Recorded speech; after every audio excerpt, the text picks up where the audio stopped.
According to the 2013 Connecticut Insurance Market Brief, Connecticut has the highest number of insurance jobs per capita in the U.S., with more than 100,000 employees, and ranks #1 in the concentration of actuaries in the nation. The Connecticut Insurance and Financial Services Cluster enhances and protects the business climate for IFS companies and addresses trends, changes, threats, and opportunities affecting the industry and state. I'm Eric Clemens for Comcast Newsmakers in Comcast's Connecticut studio.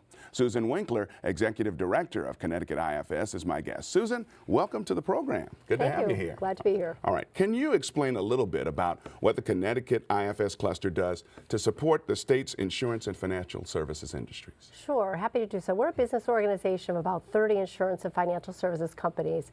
We've been around for 10 years, and we're mainly an economic development vehicle. Our primary goals are workforce development, making sure we have the future pipeline of workers for all the insurance financial services companies in Connecticut. We're an advocate, so we work legislatively on making sure laws are proactive and making, again, the industry healthy for insurance companies and financial service companies in Connecticut. And then lastly, we are really, truly a business development effort where we go outside the state of Connecticut to recruit companies to come into Connecticut, bring net new jobs and income and revenue into the state. All right, the Connecticut IFS hosts an annual insurance market forecast. Can you share with us a few of the highlights from the 2014 convention? Sure, happy to do so. It's our signature event that we host each year annually, and it really is to spotlight Connecticut as the insurance capital, which we are. You mentioned some stats earlier. We rank #1 in insurance jobs per capita in the states, right, in the continental states.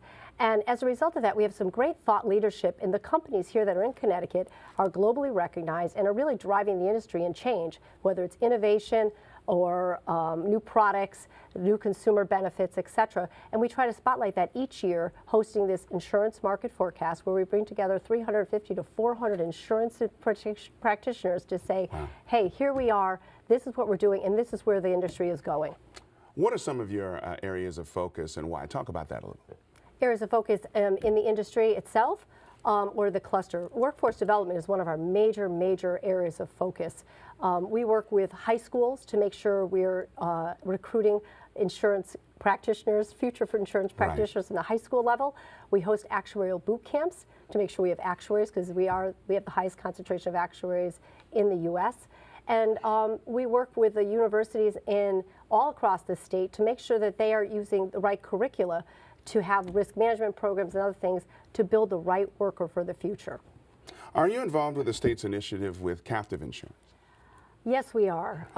Captive insurance we use as a vehicle for economic development in Connecticut, as a way to bring net new jobs and revenue into the state of Connecticut.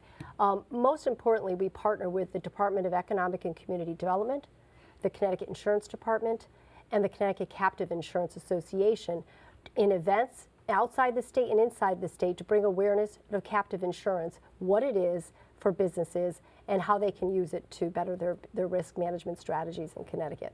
So we are active in that market. Tell us a little bit about what you might be looking forward to in the upcoming legislative session. Okay, well, we're always hoping for laws that are going to be proactive and healthy and strong and help make a stronger industry for Connecticut. Not specifically on any particular legislation right now, because we're in the midst of trying to figure out what we may want to propose. And we as an organization don't propose any legislation, but we look to support others that we think are really important for the industry.